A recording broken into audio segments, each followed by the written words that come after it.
In a gripping scene at the Virginia State Courthouse, where the clash of law and reputation unfolded, a remarkable event transpired.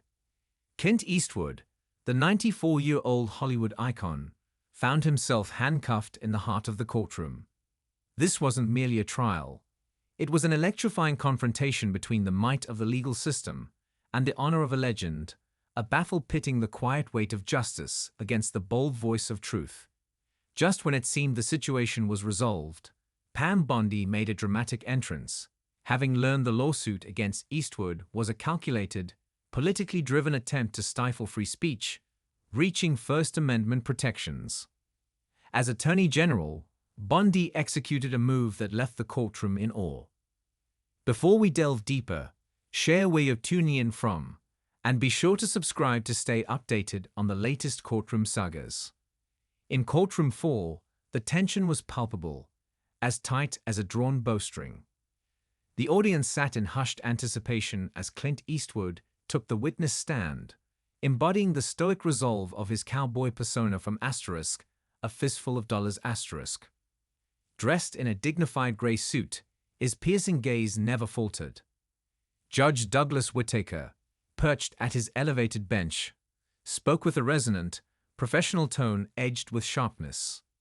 Mr. Eastwood, this court insists on clear answers regarding your film's content. Your evasive responses are hindering justice. Eastwood's reply was low and deliberate. My film speaks the truth. What more does this court require? Murmurs rippled through the crowd, but Whittaker, maintaining his commanding presence, demanded silence.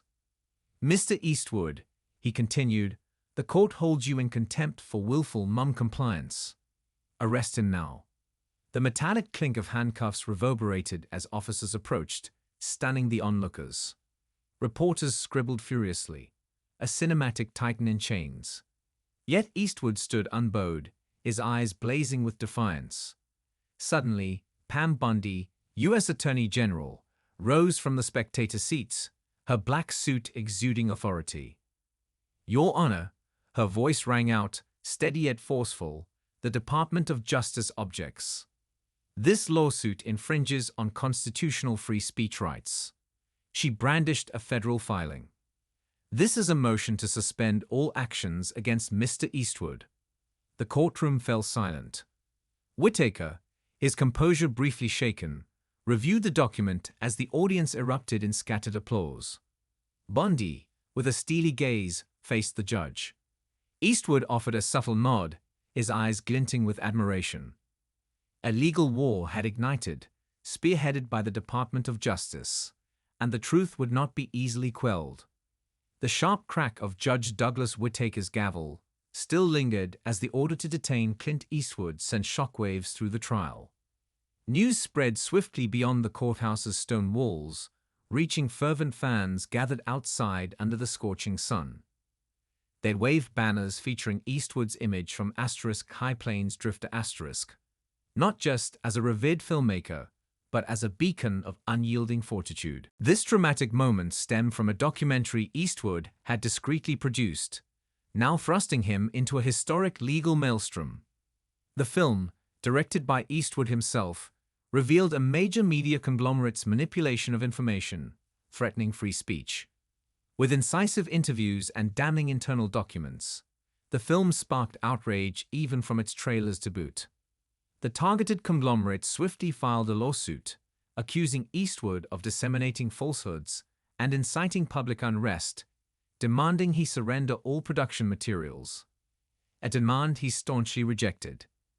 If they want the truth, he told his team, they can watch it on the big screen. That defiance set him on a collision course with Judge Whittaker, rumored to harbor a personal grudge against Eastwood. Legal insiders whispered that Whittaker resented a past film where a villain seemed modeled after one of his political allies. The judge's thinly veiled bitterness during the trial suggested this was his chance to settle a score. Outside the courthouse, Scott Eastwood, his son, addressed the crowd, his voice resolute. My father has always stood for truth. They won't silence him. Social media buzzed with support, from *Dirty Harry* fans to younger audiences moved by *$1 million baby*. The press was split, some branded Eastwood a conservative agitator, others a defender of civil liberties. Meanwhile, lead prosecutor Eric Samuels, armed with a hefty dossier of accusations, was confident the film was misleading and backed by political factions. With Whittaker presiding, Samuels believed victory was assured. But the momentum shifted when U.S. Attorney General Pam Bondi intervened. At the Department of Justice headquarters in Washington, fluorescent lights bathed a late-night meeting room where documents towered like paper citadels. Pam Bondi, seated at the center, her eyes razor-sharp, pored over reports. Beside her were Daniel Reeves, a seasoned assistant with silver hair and deep federal litigation experience, and Lena Marquez, a young legal prodigy with a talent for rapid analysis. They recognized the lawsuit against Eastwood wasn't just a legal skirmish. It was a deliberate attempt to suppress free speech. Bondi was resolute in wielding the Department of Justice's authority to halt it. Tapping her fingers lightly, her voice was low but commanding. Whittaker is playing a perilous game. Arresting Eastwood isn't justice, it's politics. Reeves, sifting through files, concurred. We have evidence the suing conglomerate contacted Whittaker's office before the trial. Dig deeper, and we might uncover a conflict of interest.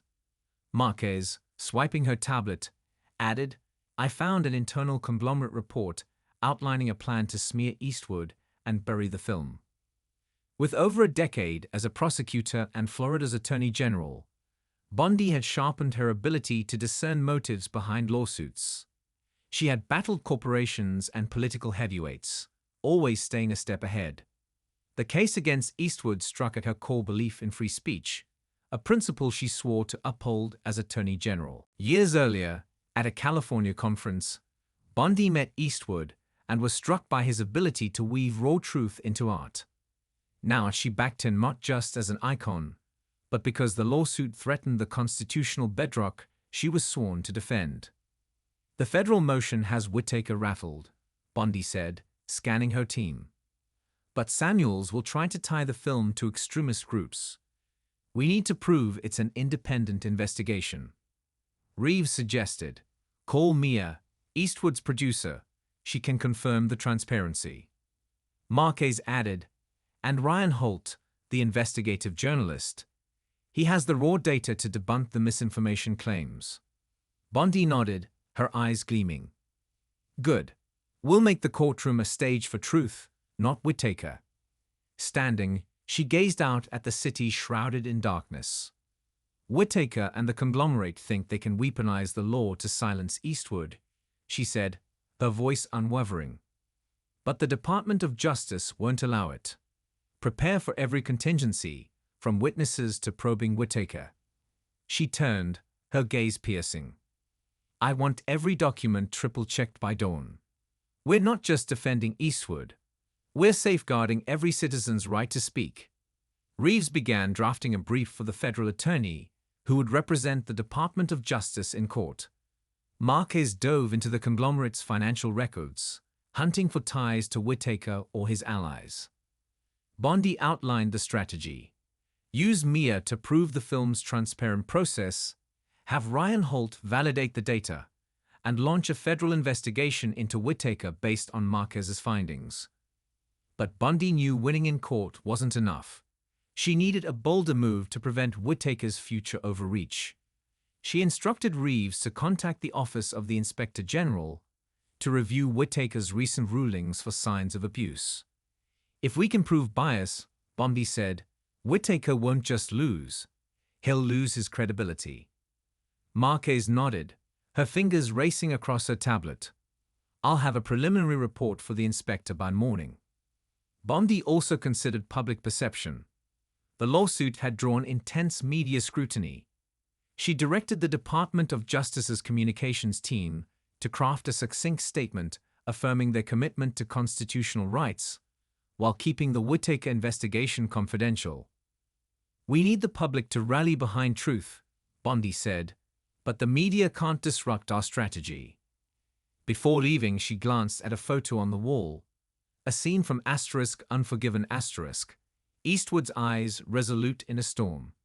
She smiled faintly, thinking this battle was just as fierce, but she was prepared.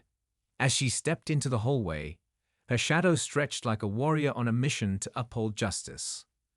Morning light poured through the high windows of Courtroom 4, casting beams across the polished wooden floor. The packed gallery fixed their eyes on the witness stand, where Clint Eastwood stood with the unyielding presence of a Gran Torino character. His gray suit radiated dignity, but his sharp eyes betrayed defiance.